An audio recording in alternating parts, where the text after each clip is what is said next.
The question of the day that caregivers are asking is how to stop becoming like your parents. Honestly, for most of us, our parents did the best that they could. I was so lucky. I actually won the parent lottery. I had great parents that taught me good things. But even still, one thing stays with me today. My mom had poor health and she struggled with this all of her life.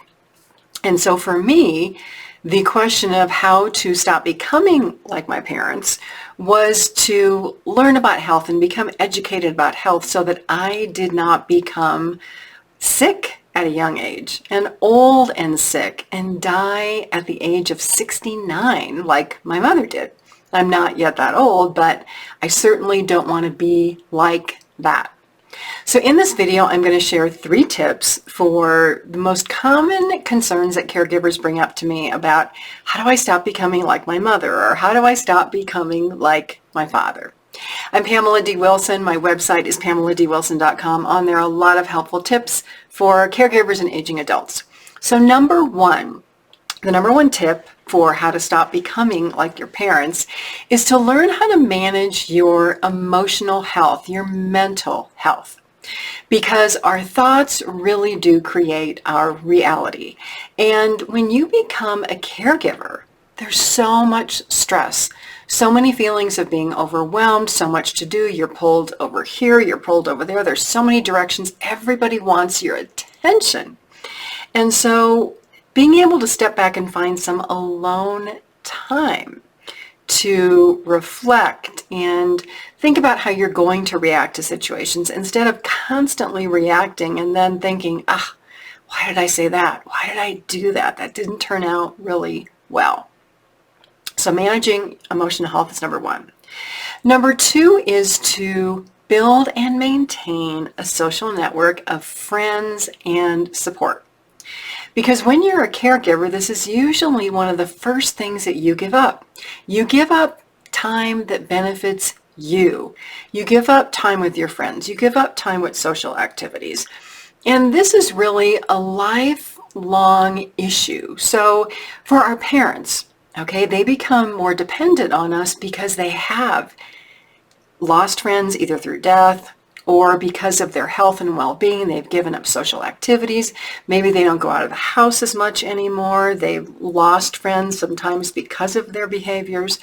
And so they become more dependent on family and on their children, who is us as their caregiver.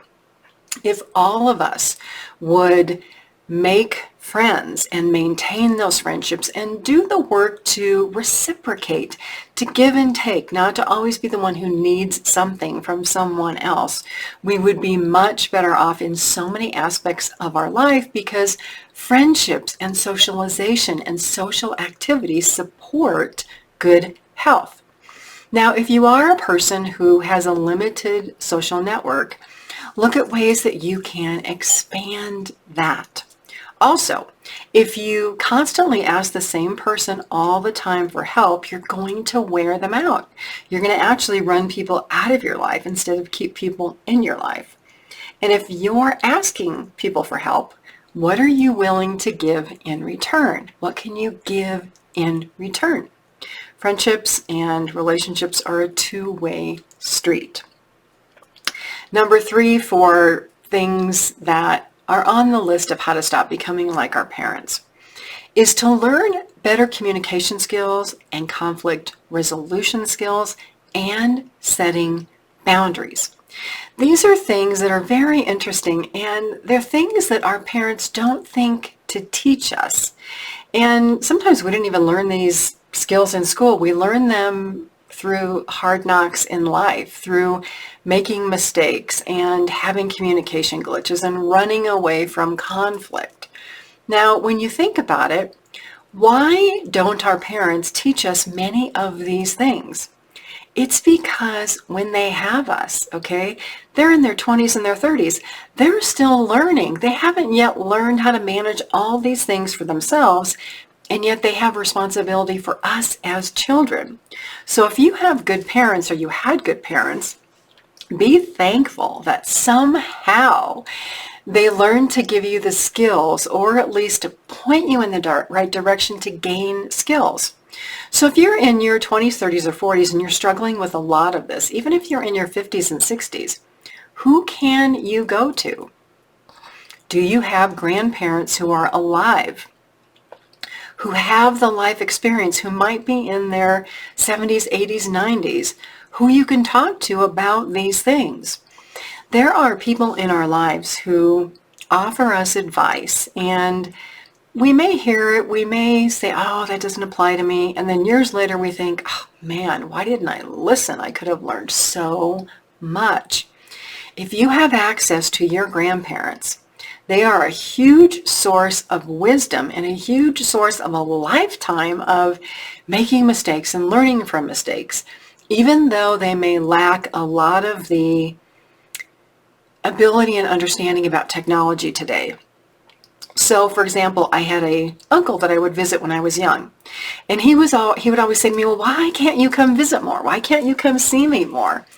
And his life experience was that his wife, they didn't have children, but his wife took care of him, and that was her job. I was in my early 20s. I was working full time. I was going to college. I was trying to take care of myself. I had to support myself. So he didn't have that experience of understanding what my life was like, but yet he could share a lot of his life experiences. So there are a lot of ways to stop becoming like your parents. Talk to your grandparents. Talk to other people who have life experiences that you don't have. And most of all, be open to learning from other people. If you have health issues, be open to learning from doctors and nurses in the healthcare profession. If you have caregiving issues, be open to learning from people like myself who have not only taken care of and lost their parents, but have more than 20 years of professional experience working with caregivers and older adults in healthcare settings and through so many life situations. We all have the opportunity to improve our lives and help our children and younger generations improve their lives. That's really what this video about how to stop becoming your parents is about.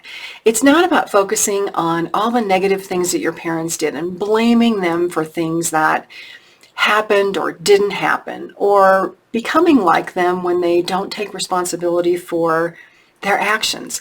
It's all about how to make life better and how to live a happy, healthy, older life today, tomorrow, in our retirement years, and how to pass this along to other people in our lives and in our families.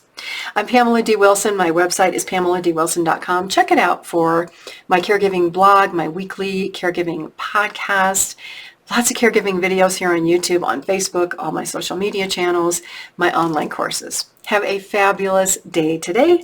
I will see you all again soon in another video. And by the way, thanks to all the caregivers who continually send me questions to respond and allow me to keep doing these videos for you. Have a great day.